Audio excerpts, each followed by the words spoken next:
hang on a second, guys. One second. What up? We've got to give a shout out to South Nashville Heating and Cooling. Oh, yeah, absolutely. Friend and supporter, showing proof. Also, the longest running sponsor of I Got Some Shit to Say, the podcast. Absolutely. Look, man, South Nashville Heating and Cooling, where quality and craftsmanship come together. They've been doing this since 1985. That's almost 40 years of service. Expert designs, quality installations, superior service. Absolutely. And let me tell you something. What's that? Tell me. I feel confident in the fact that South Nashville Heating and Cooling will keep me warm in the winter. For sure. It'll keep me cool in the summer. Absolutely. Matter of fact, these middle months, you'll be comfortable even then. Absolutely, dude. Y'all know the deal, man. South Nashville Heating and Cooling. We love those guys. Y'all see the name. Y'all see the number. Tap in. Feliz cumpleaños. Always. Damn.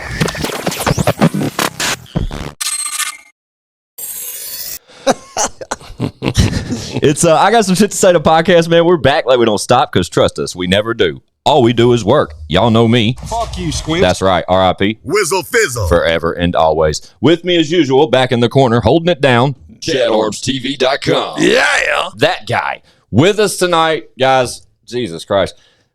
You talk about full circle. Mm-hmm. With us tonight, ladies and gentlemen, we have the one and only John Kilmer. Hey, how are ya? Hey, how are ya? So you guys have heard me. Shut the fuck up. Cool. Crowd. Now, you guys have heard me talk about Kilmer for a long time. So Yep. rewind 150 fucking episodes of this show before Chatty, Lex, Five, before all the guys got involved. I was blessed with the opportunity to interview one of my fucking favorite people on the planet. That guy. Yeah. Fun fact. Thanks, man. He's never met me till today. Yeah. Yeah. I'm just a fucking fan. See the shit on my shirt? That's his podcast. Him and a gentleman named Mike Stud. I've talked about this shit so many fucking times. But now the motherfucker's sitting in here with us, bro. Yeah. He's pulled up on us, Bro, that shit blows me away, just the fact that Kilmer's here. Shout out to Kilmer for just being cool. Thanks, man. No problem. Thanks, dude. Kilmer the Filmer. He is a director. He's a visionary. He's created and been around for a long time with a brand that is just amazing to me. I'm excited to dive into it, man. Me too, dude. And I've put Chad and the guys on your shit over the years, continuously. I've forced Mike's music on everybody around here. I fuck with Mike's We music, appreciate it. It's a vibe. we appreciate it. Mike's got a couple that are on my daily go-to listen. Facts. Yeah.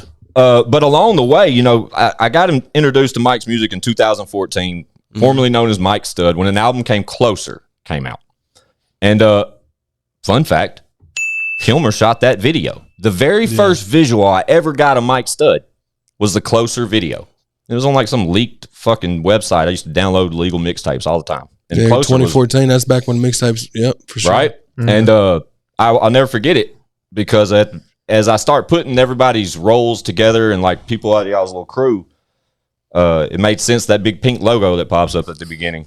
JKS, John Kilmer Studios. Very manly pink logo. Yeah, it's beautiful. Oh, yeah, they Don't real you men wear forget pink. Because film is like your bread and butter, correct? Film and video, man. Film and audio. Like music and film, I've been doing it side by side since I was literally 14 years old. Dope. That's Yeah. awesome, man. And you went to school for it and everything, Went to school for film, and then everything music is self-taught. right? Yeah. So I'm pretty sure that Chad doesn't know how you and Mike came into contact with each other. Maybe some of our listeners and watchers don't either. So let's start there. Shit, I hate to run it back, but that's kind of how we got to do this. For the I want everybody to fucking realize like what this sit down means to me, for the fact that Kilmer's came through tonight. Like that's just, it blows me away. I FaceTime Kimura. Fun fact, FaceTime Kimura and put Kilmer on the phone, and she about lost her shit because she's like myself is a huge fan of what these guys do. Yeah. So when and where? How did it all start for John Kilmer? Let's talk. Because you were making beats and shit, right? Yeah, man. It's I went to school for film, but like I was also the guy that had the recording studio like in his dorm room and then in the fraternity house. And like this was before a time, and I'm sure before it was like accessible to have studio equipment at home. Like Absolutely. it was like 2008, 2009, 2010. Like people didn't have home studios. Like it was very uncommon. Facts. And I was doing this in my sophomore dorm, and then like junior and senior year in the fraternity house. And I was working with artists on campus, just so happens a guy pledged our fraternity by the name of Chris Webby. You know Chris Webby? Oh, yeah. Absolutely. Connecticut rapper. He's sure. very well established now. But even back then, it was like 2009. And he moves into the fraternity house, and I got a studio downstairs because I'm just fucking around making beats and rapping myself just for fun. Sure enough, Chris Webby, he's like big on MySpace. This is before streaming services. Yeah, MySpace was huge in 2009, bro. Yeah, so he was crushing it on MySpace, and he's like, "Oh, you produce, you engineer." I'm like, "Yeah, man. Like, let's chop it up, make music." So I started recording all the Webby stuff.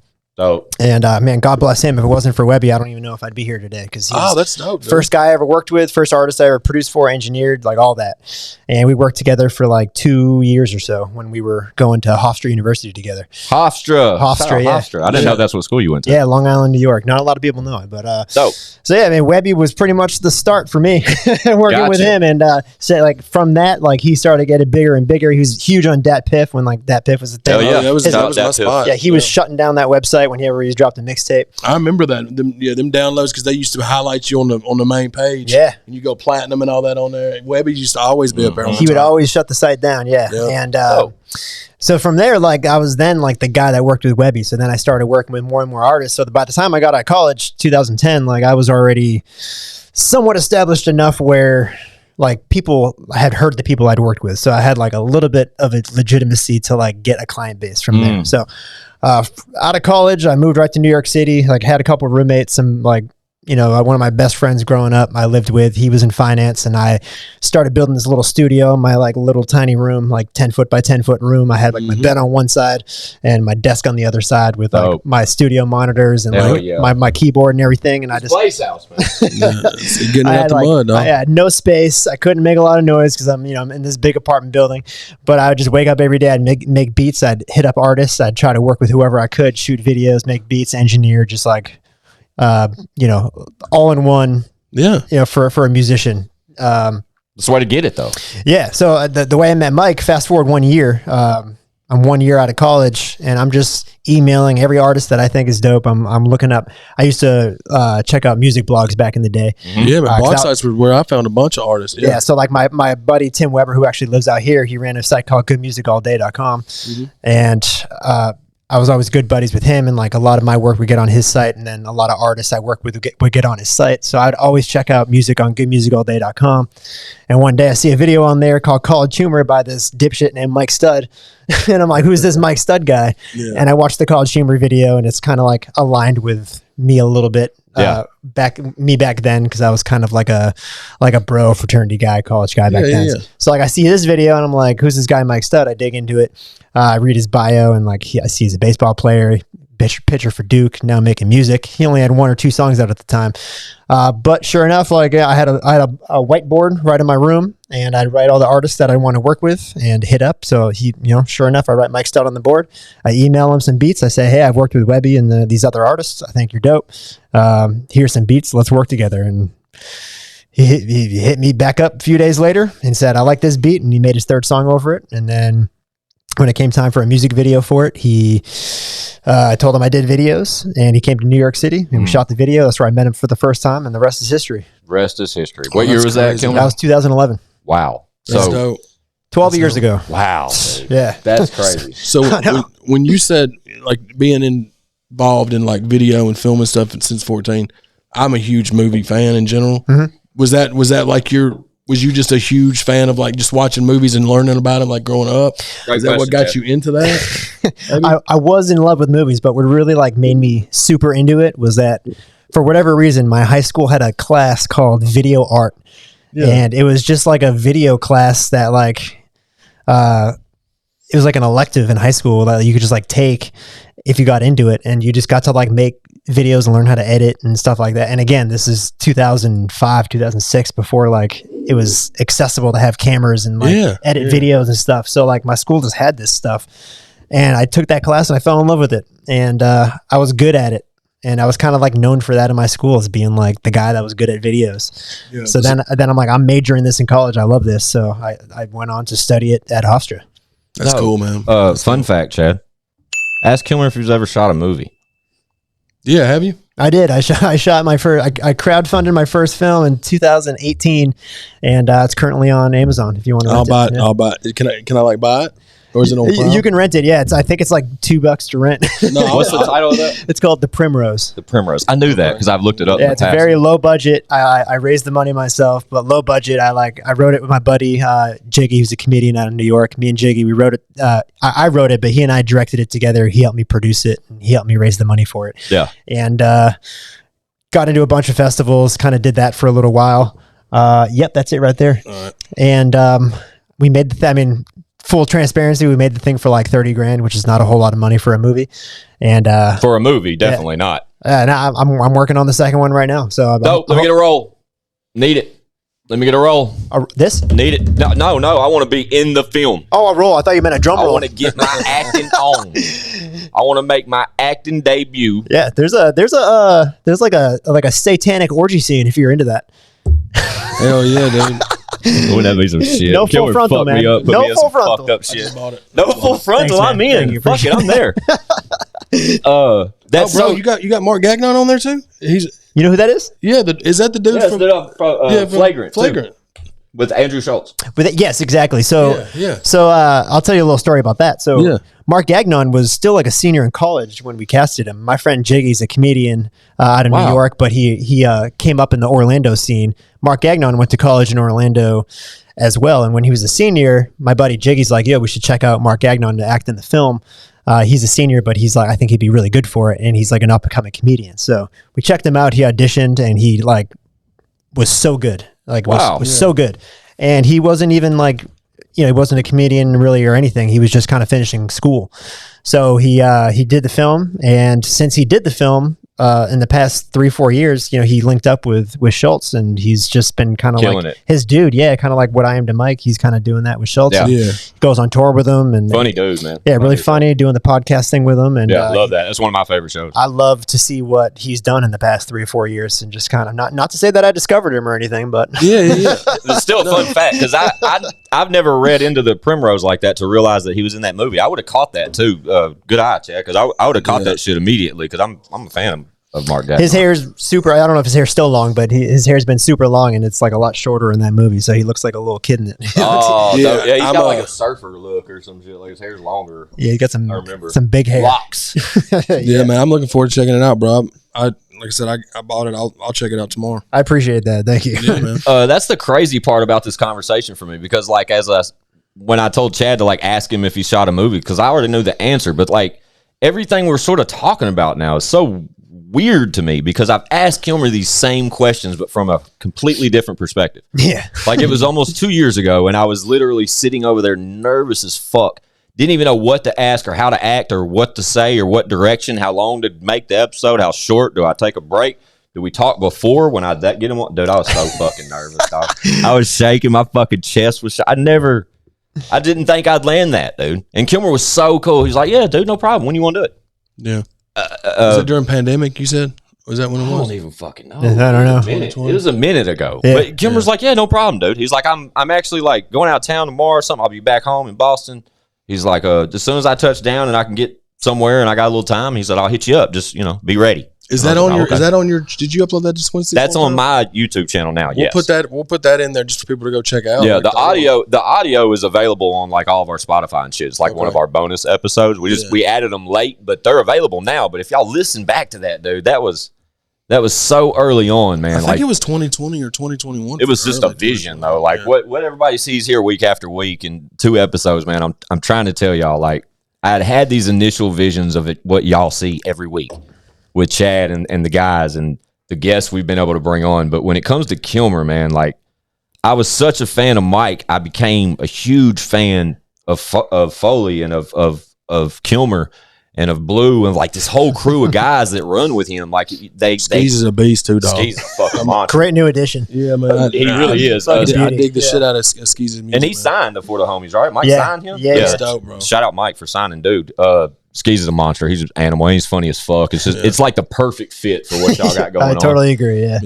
But to follow, I mean, all of you guys know what it's like to like be a fan of someone and basically follow their whole career to where, I mean, the way that these guys present their brand and the way that they operate, it literally reels you into like a family type vibe. That's why all Mike Stud shows formerly and all Mike shows now are more like a fucking party, like a personal party. It's not like a fucking concert. It is, but it's like everybody there is on the good vibes. You know what I'm saying? It's like nobody's out for some fuck shit.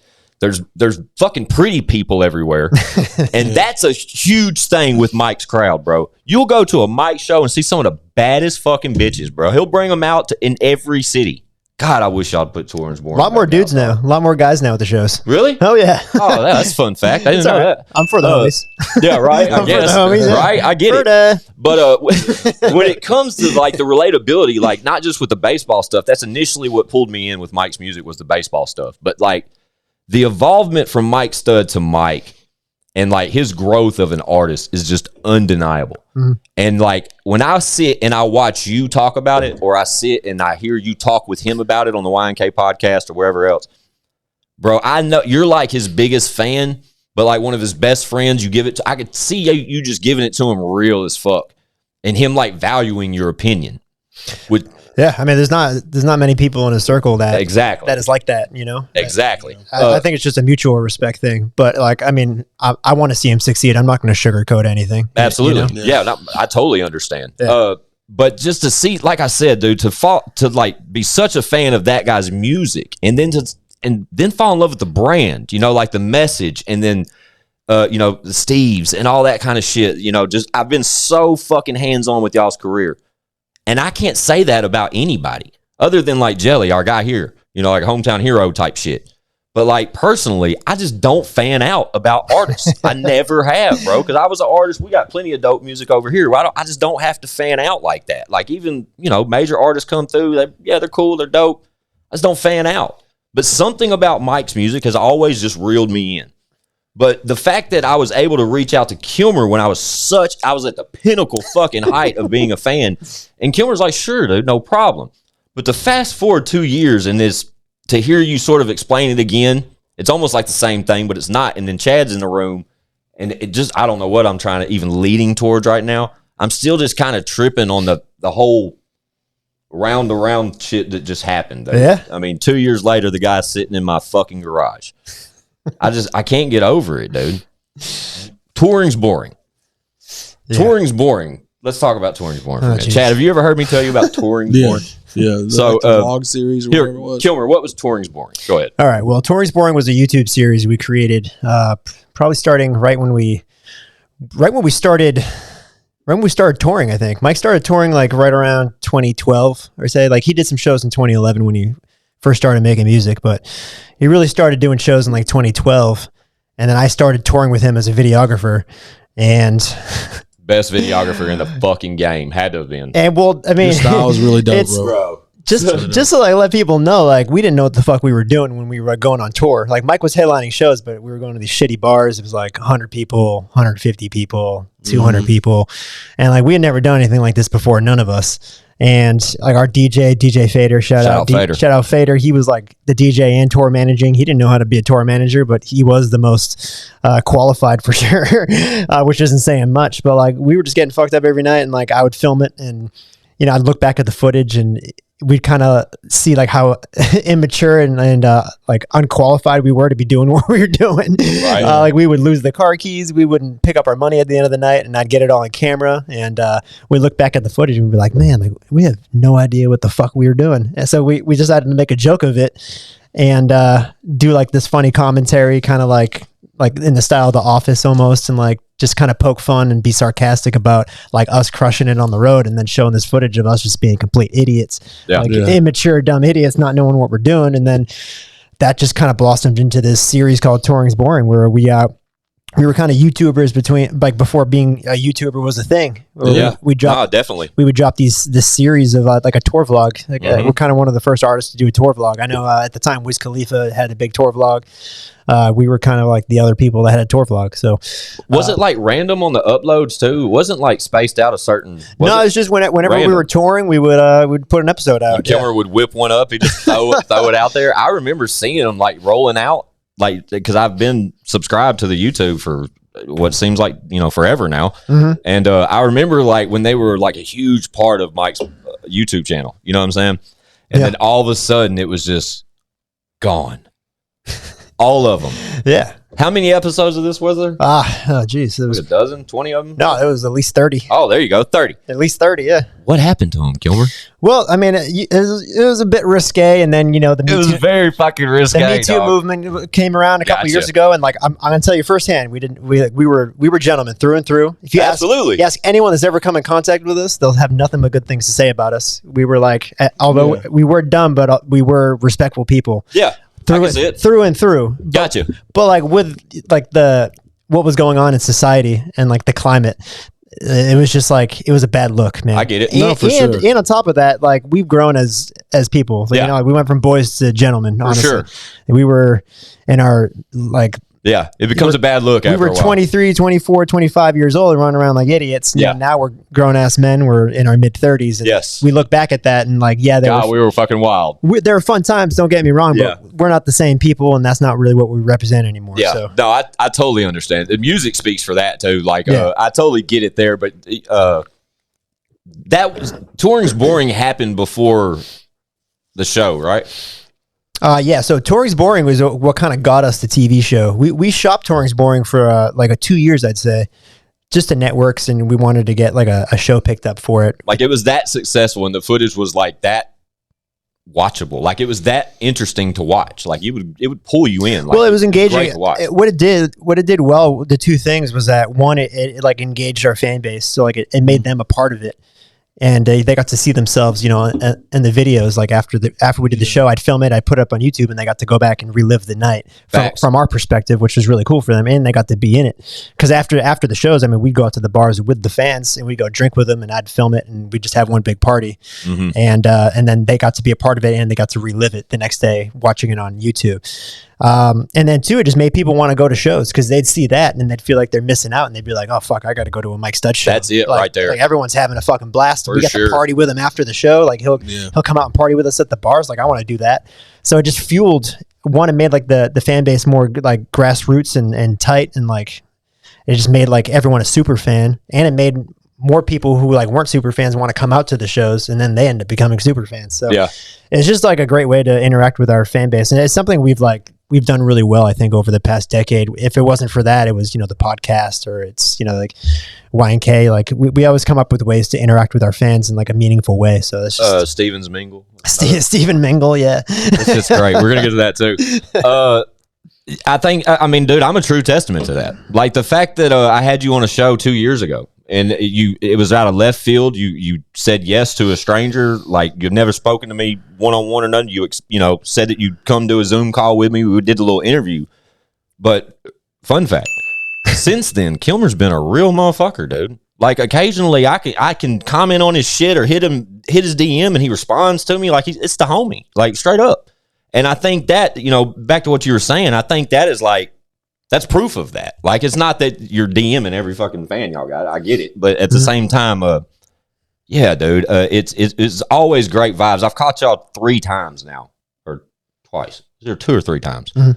Amazing. Like, I can't, every time Mike's coming to town, I can't wait. But it's not just to see Mike, it's to see all you guys. Because it's like a package deal. Like, all y'all would come out. I remember telling you on the first interview, I was telling Amy, my old lady, we've been together forever. Mm-hmm. And I was like, yeah, you got to meet Kilmer. He's this crazy motherfucker. And dude comes out in an American flag onesie to start the show. Did I tell you about this, Chad? Kilmer used to come out on this first tour. It was the first, what was that name? That tour. The back to you tour, yeah. Back to you tour. 2016. Yeah. So Kilmer would fucking come out to start the show. The lights would like go low. Kilmer would come out by himself in a American flag onesie. He would grab an electric guitar and fucking play the national anthem. Yeah, that's dope. Before we started, the whole thing. It's a great way to start a show off. Shredding it, dog. Yeah. Fucking killing it. Man, these boys knew how to party though, dog. Yeah, Yeah. shout out Mike for letting me do that because I had way too much fun doing that. That was like the highlight of my night every night. Dude, how couldn't it be? But what was dope, bro? Back to those moments. Everybody knew who you were. You know what I'm saying? Like when Kilmer's in the building and Kilmer gets up there to play that electric guitar, he's running around with that fucking camera and shit. Everybody knew who Kilmer was. Well, by 2016, yeah, it's been 5 years, so Exactly. a lot of people have been following for a long time. Exactly. Yeah. Like I didn't catch the wave till closer. That was 2014. Yep. But that's kind of what I'm trying to explain is it's just like, dude, it wasn't just the music, man. It was the touring's boring. It was This Is Mike Stud's series on television. It's the Y&K podcast. It's the Morning Power Hour with John Kilmer. Like, you guys are able to reel fans in from across the country and keep them close to you no matter which direction y'all move. Not many artists that I've came across over my 40 years on this rock have done it like that. Well, and there's another guy that's a extended family with the podcast. Rookie's a big fan of. Oh yeah, our buddy Rookie. We got a guy. He's been on the show. He's been friends of ours for years, but he's a huge Mike fan. And the last show, he goes to a lot of the shows. He came. Yeah. They rode with us. He ended up going, but it was like I didn't even know he was a Mike fan until he posted something about going. I was like, bro, I'll be there. Like, pull up, we'll go together. Yeah, it's cool. But yeah, I think it's dope the reach that you guys have had the whole time. And it just seems like all y'all's fans are anchored in. Like they're not going anywhere. Like I caught the wave in 14, and here we are in 23. Jesus. Well, that's the coolest part now, because like now you can look back in retrospect. We've been doing it for 12 years, and like, yeah, it like kind of stinks because it's like we're getting older. But you look back and it's like you have some fans that have been following for 10 years. They they pretty much grew up with us. Absolutely, and like they feel like they're a part of our lives, and we feel like we're a part of their lives. So, yes, that's it.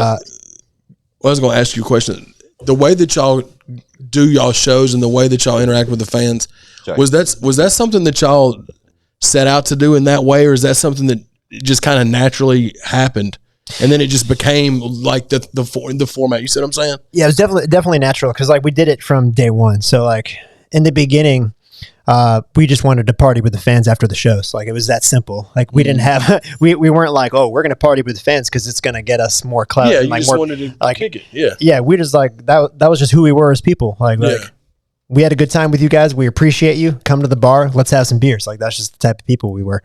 Dope. And then from that, it expanded, and it's like, well, like wow, it actually works to be real ass people and connect with the fans, and so we just kept building on it, and that's why we did Touring's Boring. That's why we did the podcasts. It's just a way to connect with the fans. Thank you. Yeah, and the another thing I like too, man, is I've been going back and looking at a lot of videos that Mike did, and I love the way that you shoot visuals, bro, because it's like thank you. It's real original to me, man. Like anybody can shoot music videos and put them together, but the way y'all do it, it's like it's I love it's the one take original ones. Yeah. I can't say it's all me. Mike is a fucking visionary. Yeah, and like I'm an execution guy. Like he'll tell me his vision, and I'm there to execute it. Yeah, but that's not a normal role, dude. Just that. Take the flowers, Kilmer. Oh no, I'm saying I'm not saying it's easy. I'm not saying it's easy for sure. Yeah. So it's like a team thing, but like that's dope that's how y'all decided to do them. Because I know one of them we watched was super dope, and it was one of the ones they were at like the Airbnb, but it was mainly like 90% B-roll was the video, but it was super cool. He's talking about I think Mike was Honolulu. Honolulu, the Hawaii one. Yeah, like we're all on top of the roof, drunk as fuck. Oh, we were on some drugs. Yeah. Oh hell yeah! Shout out drugs. We were on some drugs. Yeah, dude. We hired a drone operator in Hawaii, and for whatever reason, we just decided to be on a bunch of drugs while the drone operator was sober. But I fucking love it, dude. Yeah, it's just cool though. I love it. Back to drugs are bad. Don't do drugs. Don't listen to him. Try them out. You only live once. Try them. Fuck it. You know what I mean? From so many videos. Let me see. What's one Kilmer shot? You did? Do you do all the ones, the single shot ones like that? Have I shot all of those? Yeah. I think so. Yeah. Right. I'm pretty sure. From Catalog Cabin. You shoot that? Oh yeah. Yeah, that was a fun shoot. I was like strapped to the front of a Jeep. I figured because Mike's riding in the top, like out the sunroof the whole time, but it's from, like he said, you can see Versace driving. Yeah, I'm literally like, I had like a rope, like you'd hold onto a bull if you're going bull riding. And I'm holding on this with one hand, and then I got my camera in the right hand on a stabilizer. Oh, that's gangster, and like they're doing wheelie, like they're doing donuts in the fucking snow, and I'm just hanging on for fucking dear life. I'm like, anything for the shot. Hell yeah, that's dope, dude. Too, going back to like when you was talking about how you got linked up with Webby and with Mike. The way you went about it, bro, just from the grind aspect, that shit's super commendable. Just sending them beats and shit. Because that's how I was. That's kind of how I was back in the day, but just from an artist standpoint, as far as doing whatever we had to do to get our stuff to whoever and work with as many people as possible. You don't know a catalog Kilmer TC Chads. Chad has 25 albums. That's more than that. Or 27. How How many songs are in your catalog, Chad Arms? It's probably about 900, 800, 900. It's like 58 hours. That's a catalog mention. That's Fucking catalog crazy, county. And what the craziest thing about it, Kilmer, is like over these 20 years, you know what I'm saying? That he's been doing that. Me and Chad been rocking together since 2006. And his last solo album, Dedicated, that was when? Christmas? No, Dedicated was July 15th. Last July. Best album he's ever made. Like, it's just the growth and the, same shit. Repetition, man. Yeah, just growing up and shit. But yeah, Chad's a fucking monster, dude. But all the shit he's created lately is just, it overshadows all that shit. The catalog's still deep. Which is cool because, like, I guess that's how it is. It's how you want it to be, at least. You don't want to listen to something you did 20 years ago and it be better than the stuff that you're doing now, I don't guess. Well, it's like Kilmer said. It's like, they've been doing it so long. It's like they've shifted. I don't want to say college frat rap, but it did kind of have that vibe. It was college frat rap. You go back to like 100%. Toast to Time, he's all college frat rap. 100%. Right? And 100%. Then this is not the album. When that little EP came out, that's where the sound kind of like 2015. That's where it kind of changed a little bit. And if you guys are unfamiliar, tap the fuck into those. October 30th, 2015. It's dope shit. But just the growth overall is fucking tremendous, man. And I love how you pull those thoughts and shit out of him on that podcast. You never know podcast. Tap in. Oh, you see that logo over there, bro? Look behind you. Where is it? On that board. Shit. Oh, YNK right there. Yeah, that's been there from the jump. I appreciate that. Yeah, right. That's crazy, bro. Appreciate that. Do you have, like, with all the projects that you've worked on with Mike, do you have one that you're partial to? Like, if somebody said, hey, what would be the one you would suggest to somebody, like, you know what I mean? Like, or your favorite, maybe some of your favorite stuff. Yeah, I mean, the documentary we just did, Life Got Crazy, it's a little sentimental for me just because, like, I lived it. And, like, we spent 2 years leaving LA, packing our bags and just, like, moving from city to city, experiencing new places and just setting up shop in new places and kind of, like, it was quarantine, you know, like, it was a lot of shit going on in the world. And we were just kind of moving around, and it ended up being, like, 2 of the best years of my life. That's so great. I love how you're talking about that. So these 2 years, Chad, they're talking about, this is during the album phase, basically, right? He was making, was it The Highs? Was it that one? I'm trying to think. He was pretty much finalizing The Highs. Yeah. Okay. So how many cities in 2 years, Kilmer? I want to say like 8, maybe. 8. It's 8. Was it 8? Yeah. That's crazy that I answered that before you, but yes, it's 8. But dude, the way that Mike would move from a creative standpoint, he keeps his guys around him, which is amazing to me. Like the brotherly love shit that's in y'all's home is just amazing, and how y'all operate as a brand and a company, awesome.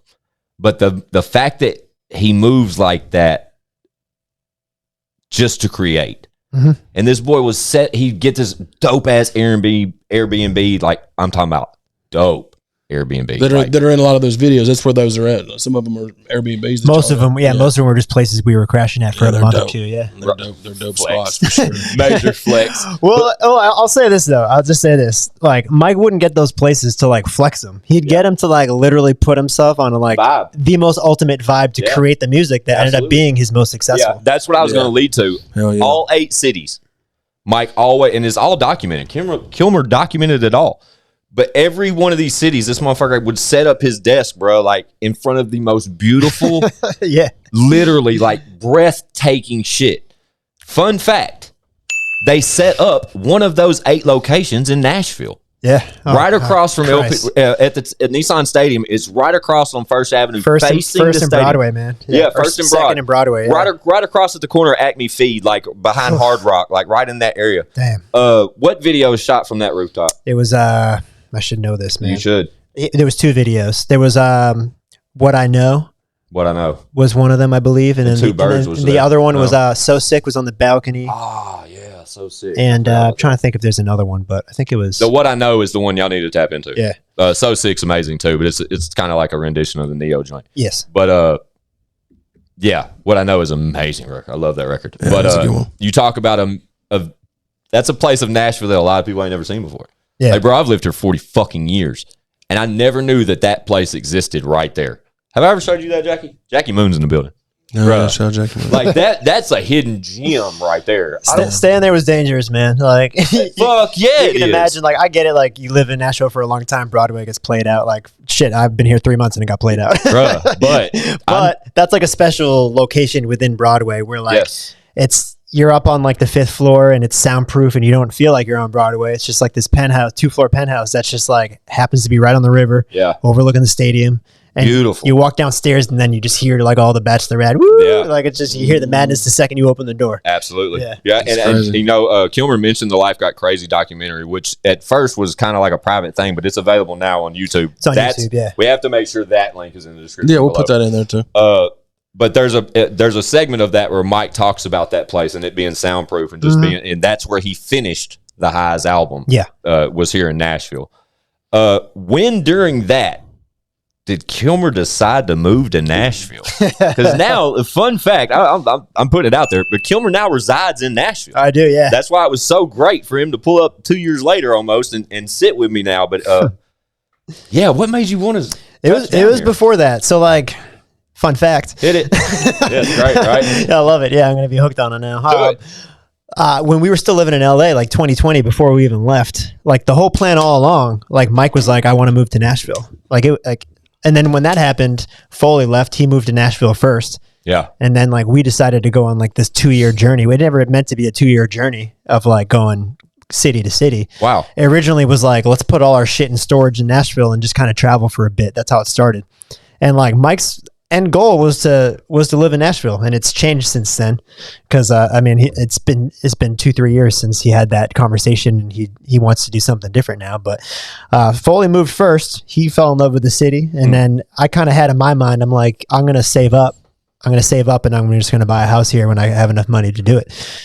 So I spent 2 years just like working my ass off, saving up, and even though Mike didn't really want to move to Nashville anymore, I'm like, fuck it. Like I want to move here. You know, I lived in LA for 5 years. I lived in New York City for 5 years. I was done with the big city thing.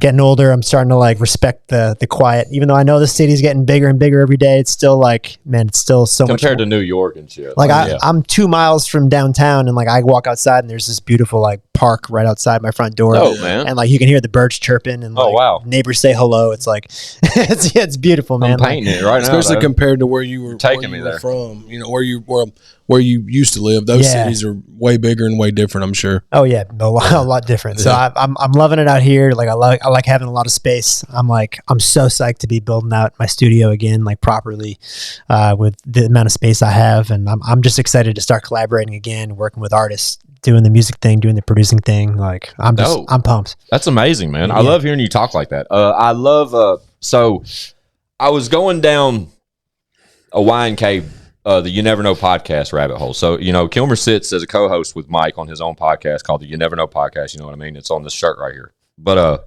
I don't know what episode I landed on, but I heard you talk about being on the road for 2 years, city to city, and you warned Mike. You said it. You were like, dude, I know that once we're done with this run and I anchor down somewhere, I'm going to be unstoppable. Yeah. You said that like word for word, that you were going to be unstoppable. And then to hear where you're at now, like in the progression, like finishing up the studio, and you're like, I can't wait. I'm like, I'm almost there. I can feel it. Cause like, dude, the craziest thing, I'll get like deep on you for a second. Go. I lived with Mike and the guys for 7 years. 7 years. It was like me, Blue, Mike, and Versace. 4 of us. We lived together in LA. We traveled around for 2 years.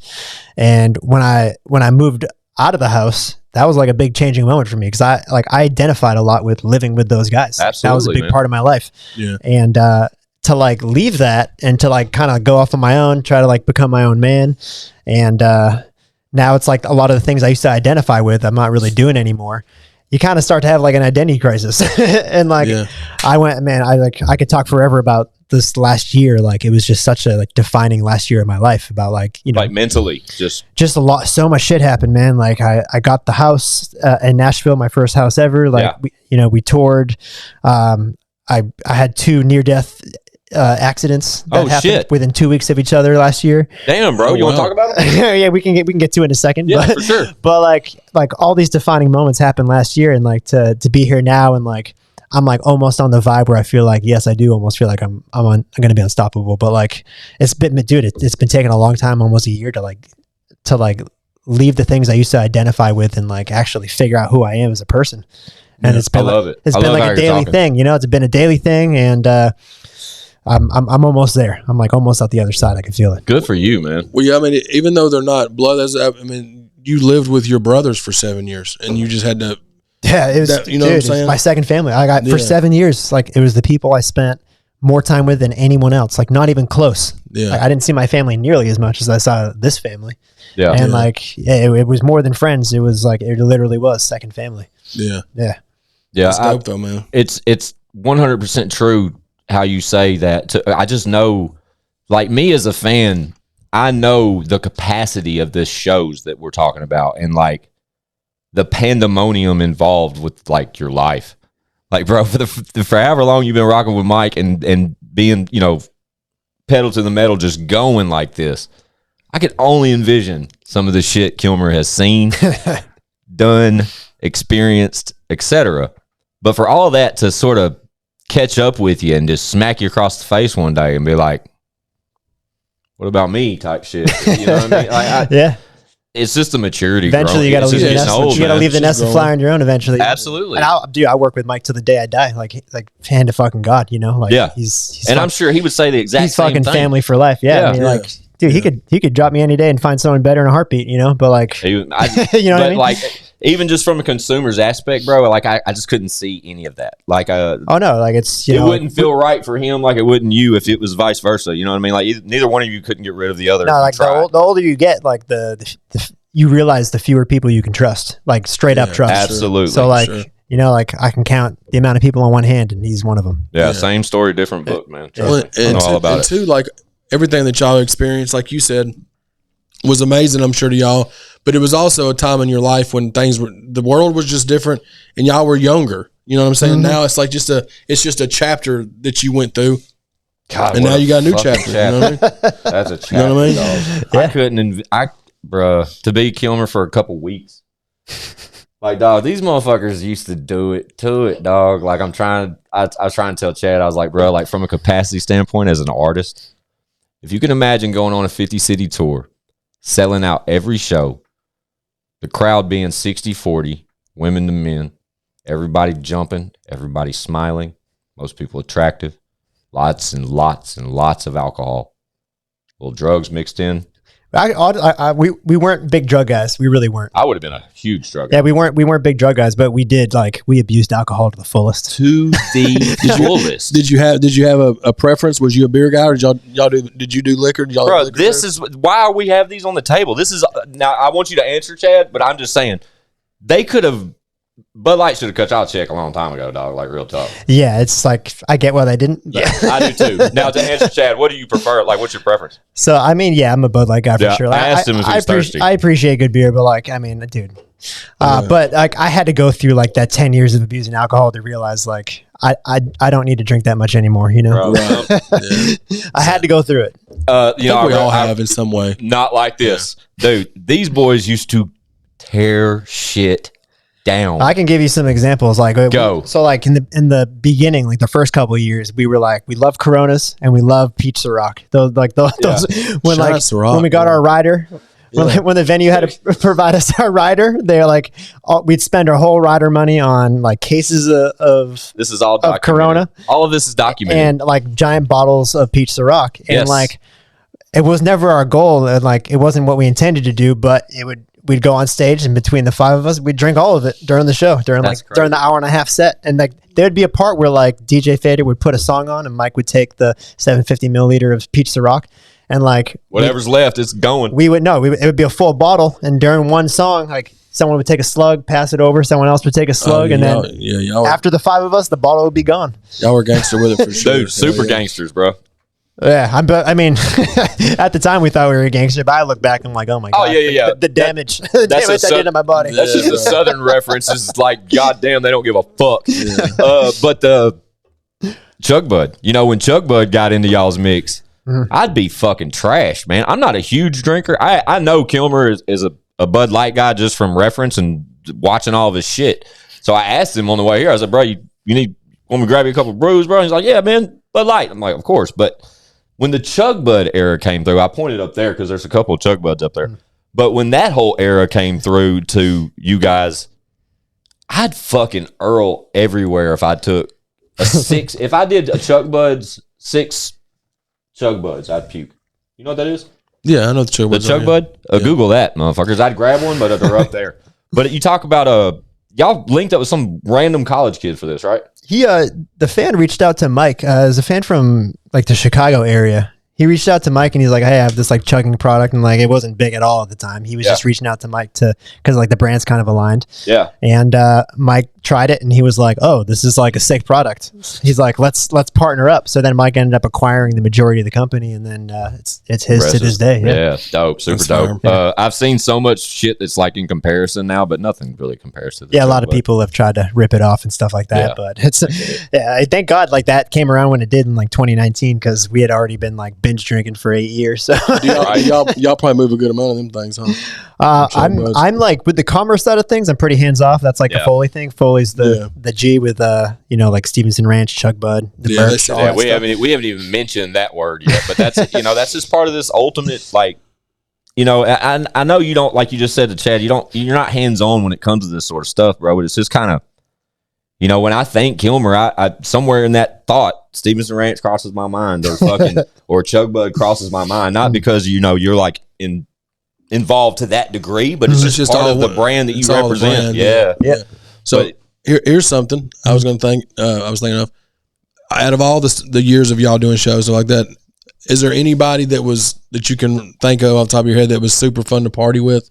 That y'all, maybe whether it was artists or actors or anything that y'all kicked it with? Kilmer's already smirking like he knows it's answer. Like the list goes on. Okay, I got a good one. Go. I need it. I have a great one. I'd have to say number one on my list. First one that comes to my head is quarterback of the Lions, Jared Goff. Shout out Jared Goff. He's probably watching. Hell yeah. Just playing. So, I say that all the time. Jared, most down to earth guy, sweetest fucking sweetheart. Yeah. And we were doing a show years ago. He was a sophomore in college. I forget. He went somewhere. He went to Cal or somewhere in California, and we did a show in Oakland, and like 80 people were at the show. And most of it was like just the football team. Wow. Yeah. And he was there. He was a sophomore, and we didn't know who the fuck he was. We just knew he played football for that team. And he was like, you guys should come party at our house after the show. And I'm like, or Mike was like, yeah, there's like, we have nothing else to do. So sure enough, we go to Jared Goff's house, and Mike invites the entire concert over to Jared Goff's house. And they for real, like on stage, and said, everybody follow us. I think Mike like tweeted the address or something. The whole fucking show rolls up to Jared Goff's house. We just like tear it down at his house. And, and then sure enough, couple years, 3 years later, he's the #1 draft pick in the NFL. And he plays for the Rams. That's when Hard Knocks came out, and it was the Rams Hard Knocks. And he was, on this reality show, and he was the fucking golden child of the NFL. And that's dope, dude. Glad we met him.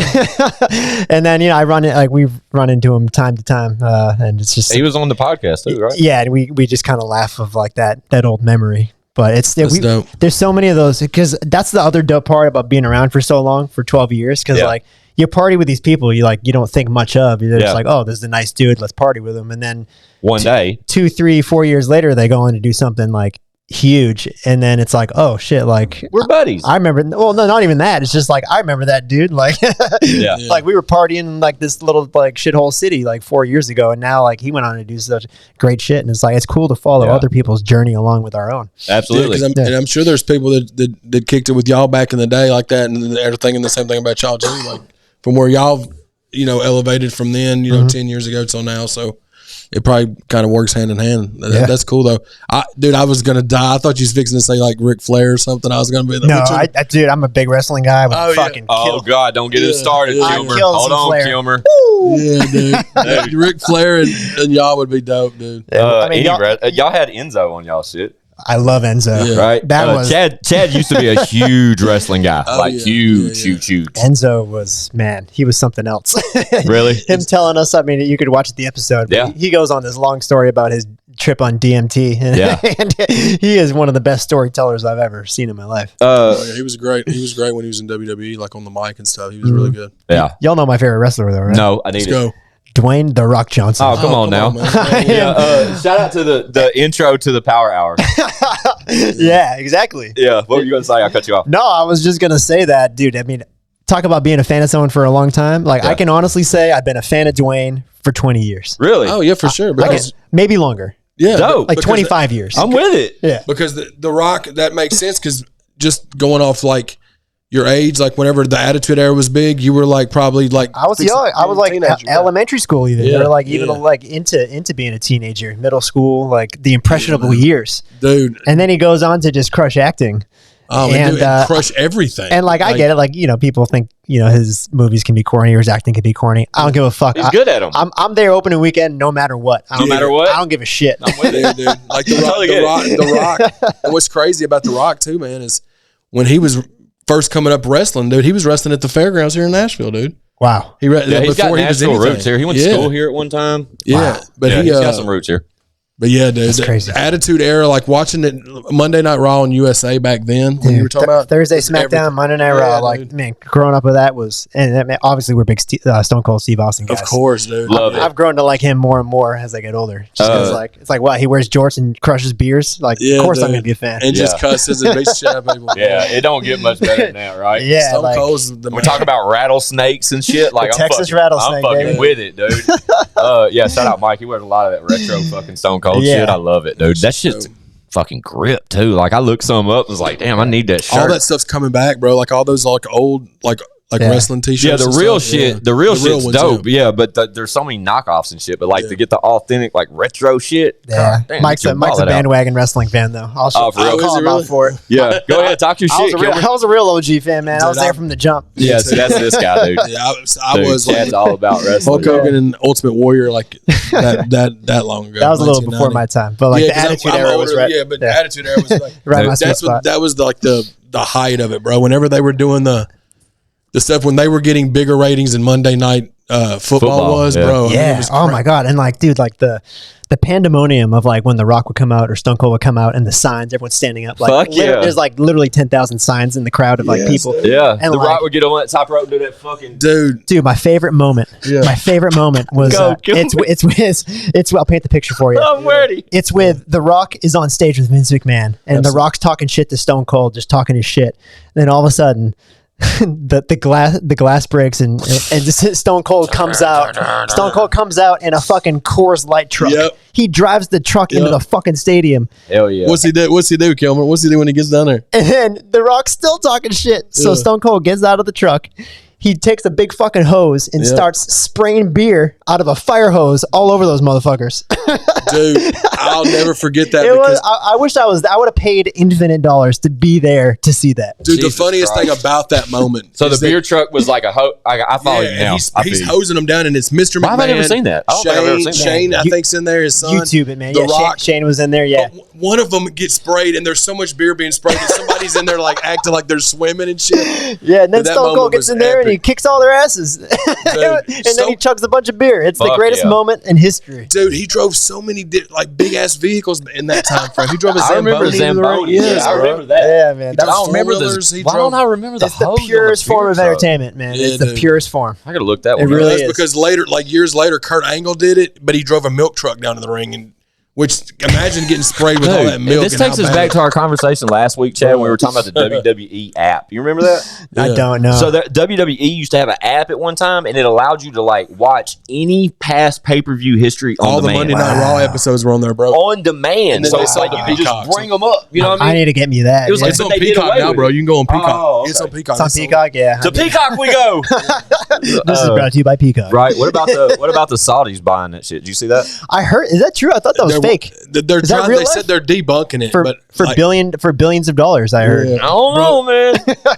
I looked it up, bro, and they said that WWE makes $50 million off of running one event in Saudi Arabia on ticket sales. Oh my which is like Yeah, do 10 that times math. more than I forgot how much more they said it was. So the Saudis just love wrestling. Yeah, bro. They love No, dude, they up price everything. So a $60 ticket in America costs fucking $400 in fucking Dubai and all that shit. Especially when you have, because they'll bring Lesnar over there and they Wow. just sell so many tickets over there, dude. God, that's crazy as fuck. But Fuck shout it, out cash Stone Cold in. Steve Austin, dude. Yeah, he's probably watching. I already told you. Yeah, Steve Weisers, dude. Yeah, shout out Steve's.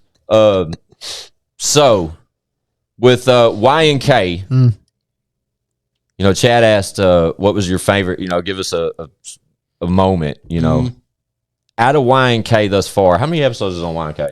just over 100. Right. So favorite guest thus far. Easy. Go. The great Larry King. I knew you were going to say that. I mean, it's like I have to keep reminding myself that like I produced an interview for fucking Larry King. You sure did. Like, That's wild, bro. the greatest and biggest, most like famous interviewer of all time. Yeah. Ever, Pause. ever. When you did, how much longer was he with us? He wasn't with us much longer. It was under a year. Yeah, it was. I thought it was way shorter than that. I thought it was months. Yeah, it was months. But like it was one of his last recorded. One of his last recorded interviews ever. How was he? The interview was fucking great. Shout out Mike. Mike held it down in that motherfucker. Yeah, it was just one of those like stars aligned, and like Wow. he was so gracious enough to come in and just do the interview with us, and like he didn't have to, and he came right to our house and did it. Like it was so fucking cool. And dropped gems. That's dope. He dropped some gems too. Yeah, I mean, dude, I was taking notes. I was back there fucking taking notes. Like one of the wisest gentlemen I've ever met in my life. Yeah. He's talked to every great human being ever, bro. Every great human being that's ever accomplished anything, he's done an interview with. Sat down with him and just talked. Over like he was on television 50,000 interviews he's conducted. Or something? I mean, yeah, radio and TV he's been on for forever. Bro, yeah, forever. 50,000 interviews. Can you imagine? No, I cannot.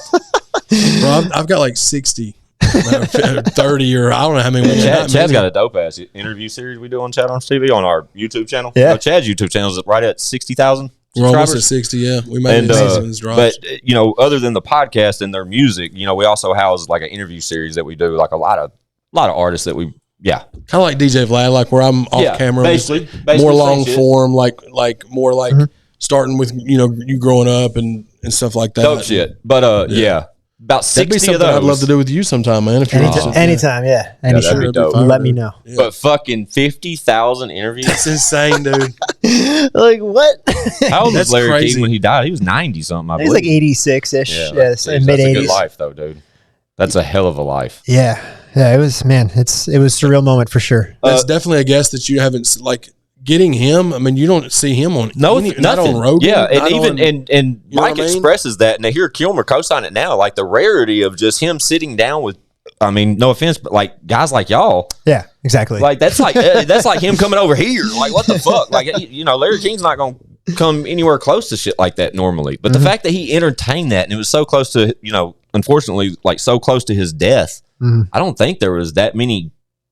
There wasn't shit that long. I mean, I don't know how long that is, but it's great. It's really good. How did that come about? Was it you and Mike was just like, man, it'd be dope? No, it was it was just kind of like just reached and set it up. No, it was like so. Mike ended up connecting with Larry King's sons, who are young, like they're young, like they're young, like shout out Larry King. He was banging them out. They're like 21, 22 years old at the time. That motherfucker's 68 and banging, bro. He's fucking bitches at 68 years old. Shout out Larry King, bro. He was a lot older than his sons. These were his youngest sons. He was granddad age. Yeah, exactly. He was 68 years old. He was 60 years older than his sons. Yeah. I know, but they're like the two of them were like super nice dudes. And Mike connected with them, and I guess they're ball players, and they really respected Mike and liked him. And for whatever reason, they wanted to connect Larry and Mike because like they knew about our podcast, and they wanted to set that up for us, and they did. And Larry was gracious enough to come and do the interview. That's so cool, man. That's so cool that Larry unreal. Did that shit, dude. That's dope for y'all. Good for y'all for getting right. That, I think it's crazy though that it stems back to like them being ball players. Like initially, like when I told y'all when I caught Mike Studd's wave in 2014, and I clicked on that video closer, the still shot for that video, which was shot by Kilmer. How crazy is that? Is like Mike looking over a baseball field at Duke. You know what I'm saying? He's like, look, I don't know if that was Duke, but he's like looking over a baseball. That was actually Pepperdine in California. Oh, gotcha, cool. In I should know Malibu, that, he's running on the coast in Malibu. Yeah, but the baseball, that's what reeled me in, like initially, and kind of kept me around. And when you click on that, there was references to ball in the bars of the song, like he's referencing the baseball and shit. So it's like, okay, this is what this guy's about. Then you Google him. He had the track record, yeah. And he's an All-American fucking Duke pitcher with the lowest ERA still in school history, yada, yada, yada. Then Tommy Johns, and now he's a superstar rapper. But now he's not even really a rapper no more, which is dope as fuck. Yeah. He's on like a posty type shit. Like he is adapted, yeah, for sure. But it's just growth and maturity, man. I love it. I swear to God, it's the best story ever told. But I love that you've always been a part of it. Yeah, no, dude. I mean, if I could go back and do it over again, like differently, I wouldn't do it any differently. Hell no, you'd be silly to. Like bro. growing with the same artists for as long as I did, like and like doing it with your friends. There's no other way to do it. Right? Really, there's no other way. You know, in the past, when I've talked to you, Kilmer, you spoke real highly of another artist, 44 Phantom. Yeah. Still involved with him to this day? I am. Yeah, I work with him less. I mean, he's very self-sufficient, and he signed a record deal about. Yeah. Chad, he's currently got a single with MGK. Okay. 44 Phantom. Look him up. Yeah. Phantom.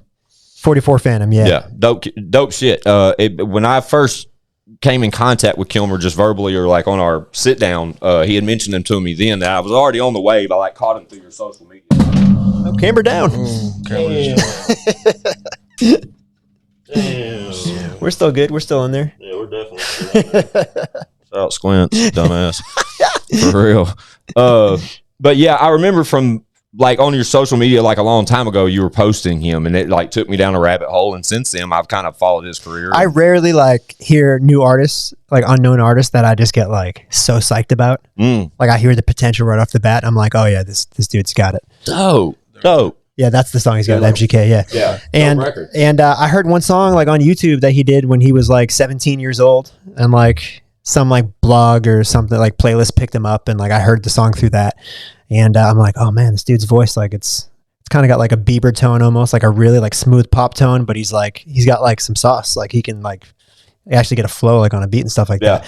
And like he's 17, so like I talked to him a bunch. He came out to LA and like we started working a bunch. He wasn't even out of high school yet. Oh wow. Like he was like, his high school like let him like take a leave of absence to like work on music and stuff. He really bright kid, really smart. Dope. And yeah, you didn't tell me that before. I'm glad you mentioned that. Yeah, he was like working at a supermarket and out of Washington State, and he was 17 years old. Wow. And like he was just making music in his bedroom. And he came out to LA a bunch. We worked a bunch. And we kind of developed his sound together for like 2 years. And then he and now you just sit back and watch him grow. Well, then he got this deal with through Columbia. Oh. And dope. And then MGK started taking a liking to him. So then he went on tour with MGK. I didn't know that either. He did a whole MGK like as like just like on some homie shit, reached out and was like, I fuck with your shit. And then they did Phantom went on tour with him, a whole European. Like I actually went out to Amsterdam to see the final show. Oh, I've heard you talk about this. I don't know where I heard you talk about I talked about it on my show a bit. That's probably where I heard it then. Yeah. Yeah, I tap into your show, obviously. The Morning Power Hour with John Kilmer. Available only on Spotify. Tap the fuck in. Tap in, yeah. I love it. I'll check out 44 Phantom. He's got an album called Die Sometime. It's good for you. Yeah. So like he's kind of like on like the pop punk like emo wave, but like check it out. But like man, he's just like, I can't say enough good things about him. Like he's so self-sufficient. Like he can like record himself, engineer himself. He's so good at writing melodies and lyrics, and like he's just a bright kid. Yeah, I can tell. I can tell just when you talk about him that what you're saying, you're describing it the best way you can. You know what I'm saying? Like I just see it in your face, but at the same time, dope shit. Like I checked into him a long time ago, just based off our initial conversations. But to see, I've seen his growth since that initial conversation over the past about 2 years, and like you said, he's just continuously grown. I didn't know he went on tour with MGK and all that shit, but I know his Spotify's popping. Yeah, I know his monthly listeners are fucking popping. 600K, exactly. And his and he most recently had that record with MGK. I saw some footage of them.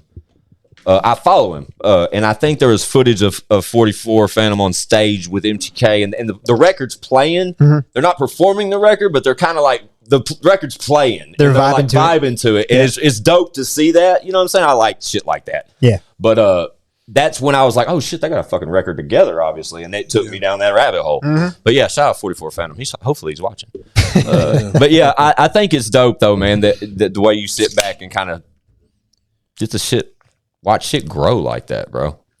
Planting little seeds work, along bro. these. It's literally like the best. It's like a parent. Like with him, he's so young. So like it's literally like a parent watching like their kid Yeah. like go out into the world and like crush it. Yeah. Like I'm so proud. Like so fucking proud. Just because like I met him as just a little fucking like seedling, you know, like Gotcha. 17 years old. Like So what is he now? Like 20, 21? he's 20, just turned 21. So when I went out to go see his last show on that tour with In NGK Amsterdam. in That Amsterdam, is what I heard you talk it was about. his 21st birthday as well. So that's why I went out because like Oh, I was going on the trip with my girlfriend and like we kind of stretched it out and made like a 3 or 4 day thing out of it. But Yeah. we started the trip going to that show and then celebrating his birthday with him. Okay. Hold on. Pause. Yeah. I got to put you out there, Kilmer. Yeah. Put me out there.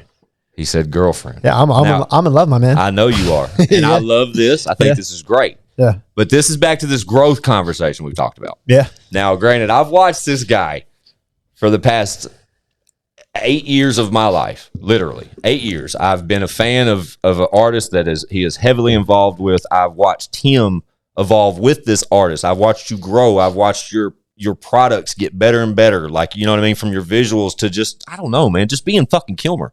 I've watched you grow, man. And I've watched you be I've never seen Kilmer with a fucking girlfriend over his career, ever. I've never even, he's like one of those guys who's like, bro, you don't want that. You don't want that. You know what I mean? Nah, it's not right now. You don't need that right now. But to see that you're at that place now. Tell me about that. Took me a while to get to that place. Tell me about this special lady. How is it someone you've known for a long time? We can parlay this. I'm gonna get in my seat real quick. I'm ready. We can parlay this with back to that time when I told you I almost died twice last year. Perfect. So glad you brought this back up. The My story stoned ass it will all forget. ties together. It all ties in. Okay, let's go. Let's go. It's like Take us down. Tarantino, that shit. It's gonna be great. You ready for this, Jackie? This is gonna be a good one. All right, so let's start in like the beginning of April of last year. Okay. We're gearing up for our first tour in 3 years. Not my first rodeo tour, the one we just went on. Amazing tour. I was there. We're in Nashville. gearing up. We're moving from Austin to Nashville to like start rehearsal. Okay. So like I leave the guys first because I had my car in Austin and I have to drive from Austin to Nashville. Okay. And the guys were going to meet me there, and we were staying at a place in Nashville for like 2 weeks before tour to rehearse and all that stuff. So I leave one night from Austin. It starts getting late. I'm right around Dallas, and it's dark, and this black truck is just like weaving in and out of traffic. In front of you, coming at you. Like behind, Okay. like on the highway for a while. So like he's in front of me for some moments, and then like he's Gotcha. behind me some moments. Before I know it, like I'm driving, and he swerves into the back of my car, like he's going 100 miles an hour. I'm going like 70, and I start doing. He knocks my back wheel out, and I start spinning on the highway, doing donut, like just doing spins on the highway, going 70 miles an hour. Yeah.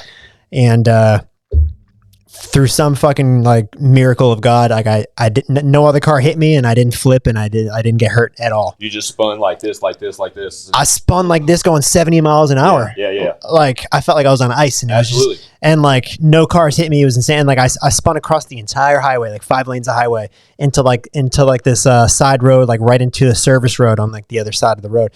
And no one hit me, but he just knocked my wheel right off. And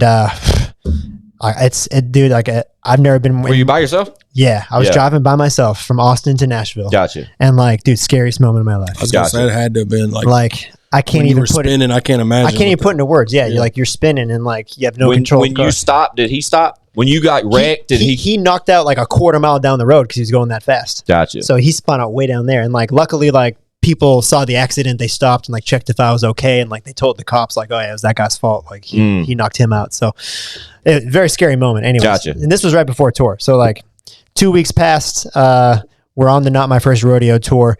We're cruising through Syracuse on a night off. Happens to be my birthday, and Mike takes all the boys out to the nicest restaurant in Syracuse, P.F. Chang's. Yeah, shout out P.F. Chang's. Shout out P.F. Chang's. We all have a beautiful dinner there. And then the majority of the guys go back to sleep on the tour bus. We're parked on like a side road, and we just spend the night on this side road, and we're all sleeping on the bus. Middle of the night, a tweaker hijacks an 18-wheeler and drives it into the side of our tour bus while we're sleeping. Facts. Going as fast as they can. All facts. An 18-wheeler. All this is documented. It sounds fake. It's not. But I'm sleeping on this fucking tour bus, and all of a sudden, like, you hear bang, and like everyone starts shaking, and like the whole bus fucking like this. People are falling out of their bunks. We're like, what the fuck is that? Like we're all half asleep. Then I hear someone yell, "Get off the bus! Everyone, get the fuck off the bus!" And like, dude, I don't know, like if we're driving, I don't know if we're parked, I don't know, like if we're on fire, I don't know, like if someone's trying to kill us. Yeah. So Are you listening to this shit, Chad? This is crazy. So like everyone's in their underwear, just piling out of their bunks, and like I'm running out, and like as I'm exiting the tour bus, the bus gets rammed again, fucking even harder, and I go flying out of the bus. Oh wow! Onto the asphalt, and when I get out there, I'm asking everyone, like, what's going on? What's going on? I see that we're still parked. I thought we were like moving. We're still parked. And then I look around the corner. There's a fucking 18-wheeler smoking out of the hood. Yes. Just rammed right into the side of our tour bus. The middle of our bus is just fucked, all dented. Yes. And there's this lady in there. And she tried to like move it again or something, right? Well, she hit us twice. So like she rammed us purposefully, went in reverse, and then hit us again. And her mission was to kill us because we talked to our security guard, and apparently she was kind of like walking around the area that day and like was inquiring. I think she was on drugs, but she was inquiring like who we were and why we had such a big bus. And our security guard Phil was like, "Oh, we're like, you know, music tour, get out of here." And she thought we were worldwide identity theft hackers. What the fuck? Oh, she was definitely on drugs. She thought our bus was filled with like equipment to like. Where is this at? You can see this somewhere. This is like there's like footage of this. There's like it shows the bus afterwards. It shows all y'all freaking out. Y'all are like standing outside the bus. I'm sure we posted it on Instagram. Yeah, I've seen this somewhere. I have so much footage of it, and we never did anything with it because I mean it's just really scary. Yeah, but this was 2 weeks. 2 weeks after I got in this fatal car accident, well, almost fatal car accident. This shit happens, which is just like both things completely out of my control. Gotcha. And like the Grim Reaper's chasing you or something. Exactly. Yeah. I'm thinking like there's love in this story. I know. I'm like I'm thinking the universe wants me dead. Yes. And there's footage of me after this bus accident. You can see it in my eyes. That's what I'm like I shouldn't be alive. Someone wants me dead. I shouldn't be alive. Keep going, Kilmer. Someone wants me dead. Yeah. Fucking dead. Yeah. The next day we do a show in Boston. Yeah. Meet the love of my life. Hometown, Boston, right? Yeah. Gotcha. Okay. And was she just at the show? Yeah. How does this happen? She went to the show like casually with her friend, and then as a fan or with the fan? Yeah, as a fan. Gotcha. She was more. I later found out she was more of a fan of the podcast. Oh, cool. Yeah, that's always good. More of a fan of Y&K. Yeah, because you're a pretty big part of that. You know what I'm saying? So that's got to be good news. Well, after the show, like a hometown show for me, my brother came out to support with some of his buddies, and we weren't doing any, like we had a show the next day in New York City, so we weren't like doing any crazy partying or nothing. And I just decided to go to like whatever bar was across the street to just get a beer with my brother and his friends, just to like chop it up and whatever, like super low key bar, like, and not many people were in there. And we're having drinks, and her and her friend walk over. They like spot me and they introduce themselves, and she says, "Hey, like I was at the show. I'm a huge fan of Y&K," and she said, just so you know, I fall asleep to the sound of your voice every night. Whoa! that got me going. Dude. That's dope. Shout out to her for that pickup game, bro. But the rest is history. Like I've never. So after that night, y'all dude, stayed in contact. We and then started stayed in contact talking, a lot. Stayed in contact a lot, and then tore over. Stayed in contact a bunch. So like, was thick as thieves. Like, man, like we just get along. We align so well. That's great, man. And since then, it's been we're going on like 9 months. Good for you. 9 months, yeah. And like I can honestly say, like she's the one for me. 100%. Good for you. Is she enjoying being here too? She's still living in Boston. I was going to ask because you haven't really said that. I was going to ask if she was here with you, but then I didn't. When Chad was asking that, I didn't know if I had missed it somewhere. No, it's a blessing that she lives in Boston because that's home. She lives like a stone's throw from my parents' house. See, that's what I'm saying. Like that's the fact that she's a hometown girl is really almost surreal, bro. Like I mean, you've been doing this. Yeah. You know, with the company you've helped build over the years, bro, you've had the experiences that most of us could only dream about, Kilmer. I'm trying to tell you, to be around the country 2 or 3 times and to run across as many young ladies as you may have, to find one in your hometown that lives, you know, in the full vicinity of your fucking parents, like, bro, that's, you know, after the fucking missions, you know, around the world, like that's I don't know. Have you ever you read the book The Alchemist? I can't read. I just sound them out and I fumble. You just said that with the straightest face. I need that role. Kilmer, put me on, I can't read. Shit. Yeah, no, I practice that. No, I think I own it on Audible. I really do. It's a famous book. Yeah, but I own it on Audible because you've recommended it so many times. Mike swears by it. 12, yeah, The Alchemist and the 12, whatever. The 12 laws 7 spiritual laws. Thank you. That shit. Yeah. But all the I hear about. Alchemist, like, long story short, it's basically about like this this young kid who's like a sheep farmer, and he's told that he needs to like go on this journey to find a treasure, and from like a higher power, from like a voice or whatever. So he goes on this long journey only to find out that the treasure was where he started all along. But he had to go on that full journey around the whole world To realize it, just or to realize find that it was underneath him the entire time. Yeah. So like I can relate to that in this sense, like you just said. Yeah. Been around the world on tour, 10 tours, whatever. Yeah. Only to find out that the person I was looking for all along was 10 minutes from where I grew up. That's fucking nuts. It's man. crazy, yeah. That's cool. But that's that stars aligning type shit. Though. Yep, that's exactly what that is. Yeah, that's what that is. I love to hear you're in that place though, man. Because like I said, just being a fan of you for so many years, man, and to see some of the shit I've seen you do, I know that yeah, I just know how you move, man, and I know that having a solid girl. It took some maturity, man. Like, Yeah. dude, I'm 34. Like, I get it. I totally get it. I probably took till I was 30 or 31 to like be mature enough to be in a relationship. Yeah, Yeah. totally understand. You man. know what I mean? And Yeah. it's what's that old famous lyric? What's the right girl if it's not the right time or something? I don't know. We'll go with that though. That sounded beautiful. sounded cool. What you just said was amazing. It's like Big Sean or someone. I don't know. No, But- just claim it. Just go with Kilmer said it. yeah, what's the right girl if it's not the right time? But There it is. for me, it was the right time, and I met the right girl, and the stars aligned, and yeah, here we are. Dope, man. Yeah. Yeah. Before off camera, I said, "You getting married yet, man?" I said, man. Well, we can talk about whatever you want to talk about. But First girl ever though. Like I can swear to God, like yeah, I Like, think it's dope that you're sitting here just saying it the way you're saying it, dude. Yeah. And with such confidence. I mean, he sat here and said just after 9 months, you found the one. Good for you. I mean, people search their whole lives for that. And just because you're 34 years old and you've never experienced that doesn't mean you haven't been searching for that your whole life. you got to trust your instincts. You know? Absolutely, man. Yeah. I think that's a beautiful thing. That's just part of your story, dude. And that's a really happy chapter for you. And I'm happy for you. I really am. Me and my old lady been together 12 years. Fun fact. Right? And we're still not married. That sucks. But 12 years is a long time though to be someone. absolutely, dude. But we've, over the years, Chad will tell you, like we've split up a couple years and I was fucking wild all over again. You know what I mean? And during those 2 years, man, it was still, while I had so much, it's almost like I want to call it fake fun. It's like at the most important times I wasn't happy. You know what I'm saying? And it's like you were saying, dude, in the movie or the book, The Alchemist, dude goes full circle and realizes that it was right there with him the whole time. It's kind of that same shit. Mm-hmm. So with or without having it and realizing you didn't have it, it's kind of the same shit. Yeah. You know what I'm saying? But Yeah. I'm glad that you're in the headspace you're in, man, because like when you talk about your progression at home and, planting it here in Nashville and, building a studio at home and like being excited to sort of get back to it and start working. And then you talk about, your love life and that kind of thing. And then, seeing when you talked about the pride you have in yourself now for 44 and them, and all that.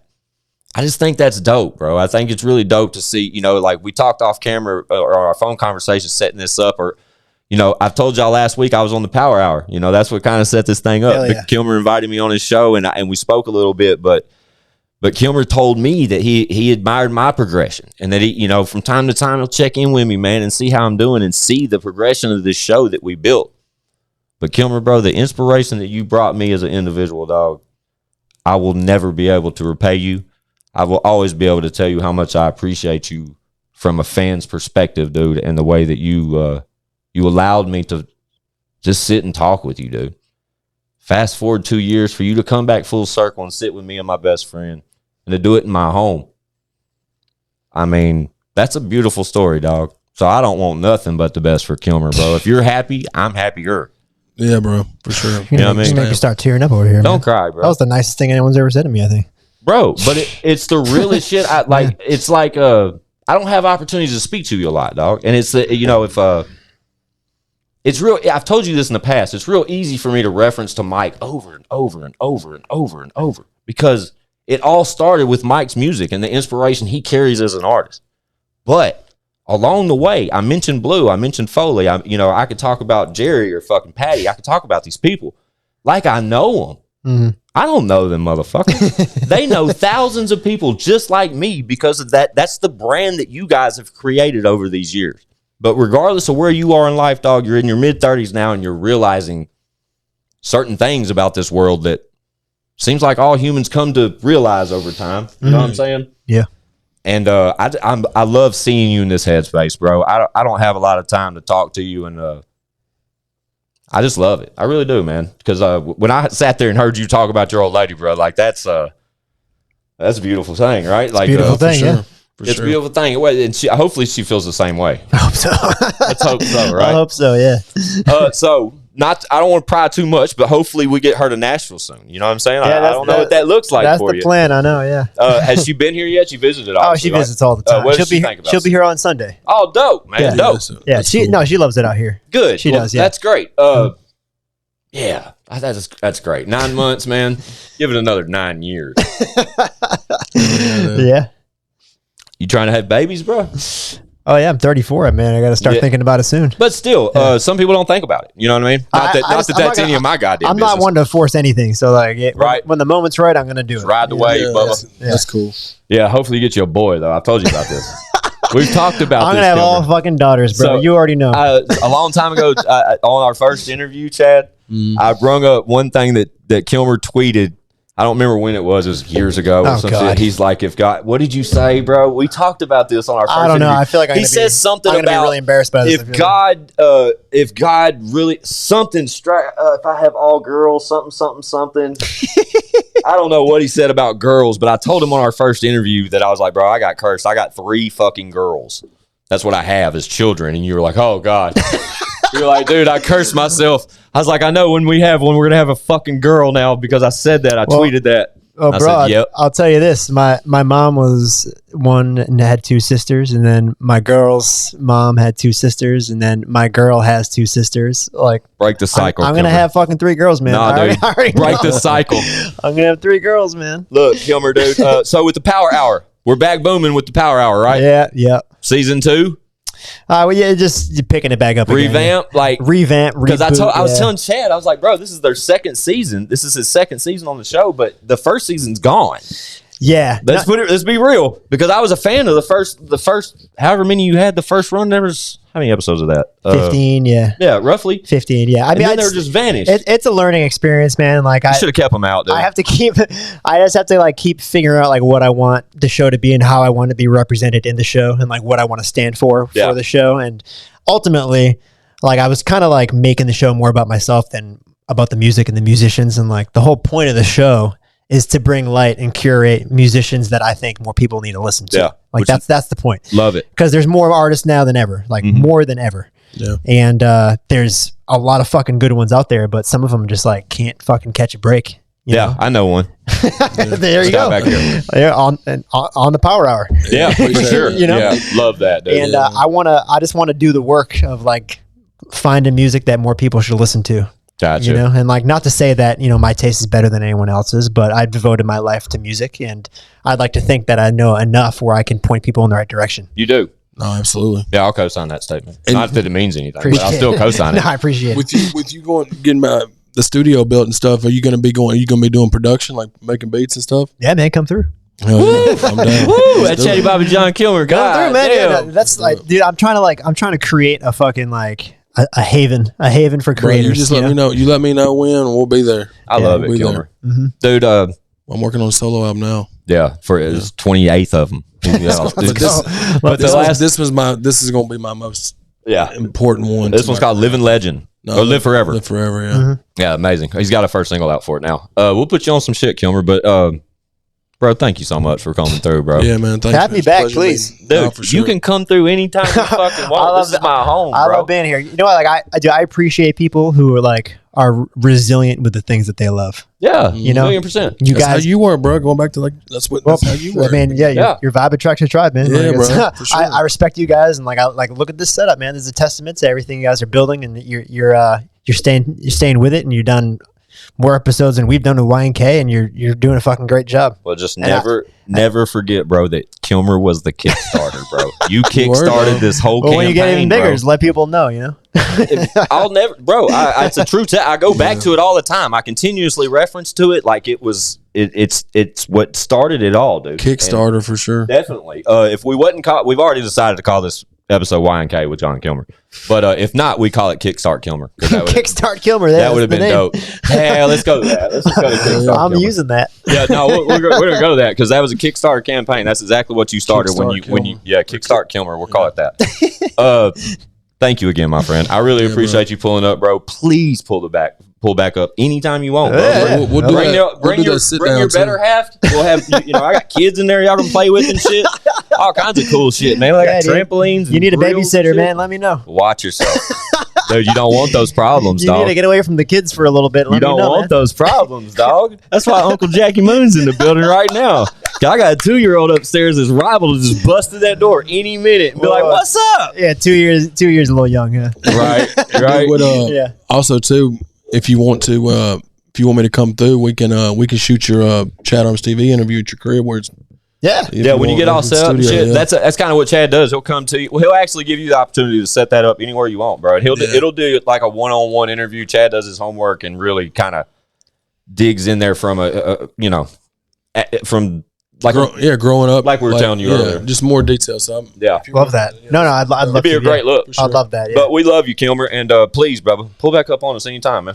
John fucking Kilmer is here, bro. I hate to let you go, but I'm about to piss my pants. Me too, man. Shout out to peeing your pants. Yeah. Shout out peeing your pants. Piss your pants. Everybody's doing it. Kilmer, pull back up, dude. ChadArmesTV.com. I got some shit to say.com. Squint615. ChadArmesTV. John fucking Kilmer, Y&K. Let's go, baby. We Appreciate out. you Chatty, guys. get us out of here. Bow.